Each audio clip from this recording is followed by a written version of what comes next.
ফেনী খাজা আহমদ পৌর সবজি আড়তে ভোর থেকেই চলছে জমজমাট বেচাকেনা। ক্রেতা বিক্রেতাদের হাঁক ডাকে সরগরম জেলার সবচেয়ে বড় পাইকারি বাজার।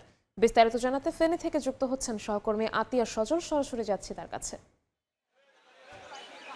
সজল, জেলার সবচেয়ে বড় এই সবজির বাজারটিতে আজ কিন্তু সবজির সরবরাহ কিছুটা কম, যার কারণে সব ধরনের সবজি গতকালের তুলনায় 2-4-5 টাকা 10 টাকা কেজিতে বেড়েছে বলে এখানকার ব্যবসায়ীরা আমাদেরকে জানিয়েছেন।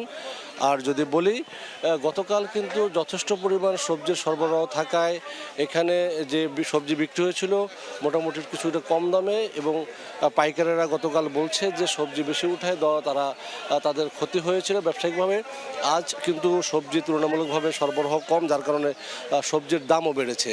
আপনাকে যদি বলি, আজ পটল বিক্রি হচ্ছে 50 থেকে 55 টাকা কেজি দরে, আকরি বিক্রি হচ্ছে 80 থেকে 70 টাকা থেকে 80 টাকা দরে, ঢেঁড়স 35 থেকে 50 টাকা শ্রেণীভেদে, দুন্দল 50 টাকা, তিতা করলা 70 টাকা, শসিন্দা 60 থেকে 65 টাকা, এবং যদি সালাদ আইটেম বলি, গাজর 100 থেকে 130 টাকায় বিক্রি হচ্ছে, টমেটো 50 থেকে 55 টাকায় বিক্রি হচ্ছে, কাঁচামরিচ 60 থেকে 70 টাকায় বিক্রি হচ্ছে, মিষ্টি কুমড়া 20 থেকে 22 টাকা কেজি দরে বিক্রি হচ্ছে, পাতাকপি এরকম 22 থেকে 25 টাকা দরে কেজি বিক্রি হচ্ছে, বরবটিও 60 থেকে 65 টাকায় বিক্রি হচ্ছে। এছাড়াও ধনিয়া কেজি বিক্রি হচ্ছে দেশিটা 160 টাকা, এবং যেটা উত্তরবঙ্গ থেকে চালান করা হয় সেটা 140 টাকা।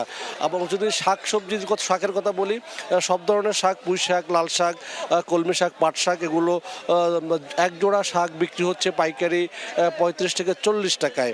আর যদি আপনাকে বলি যে কাঁচামরিচ, তার দাম কিন্তু কিছুটা আজ বেড়েছে।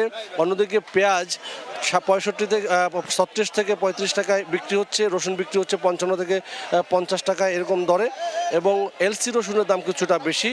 আর যদি বলি যে লাল যে আলু, সেটা 16 টাকা কেজি দরে বিক্রি হচ্ছে। সব মিলে ফেনীর এই বড় পাইকারি বাজারটিতে প্রায় অর্ধ শতাধিক আড়ত রয়েছে। সেই অর্ধ শতাধিক আড়তে প্রতিদিন যে বেচাকিনা হয়, সেই বেচাকিনির অর্থের পরিমাণটা থেকে প্রায় 1.25 কোটি থেকে প্রায় 1.5 কোটি টাকার মতো প্রতিদিন এখানে বেচা বিক্রি হয় বলে এখানকার ব্যবসায়ীরা আমাদেরকে জানিয়েছে। ফেনী থেকে সরাসরি যুক্ত হয়েছিলেন সহকর্মী আতিয়া সজল।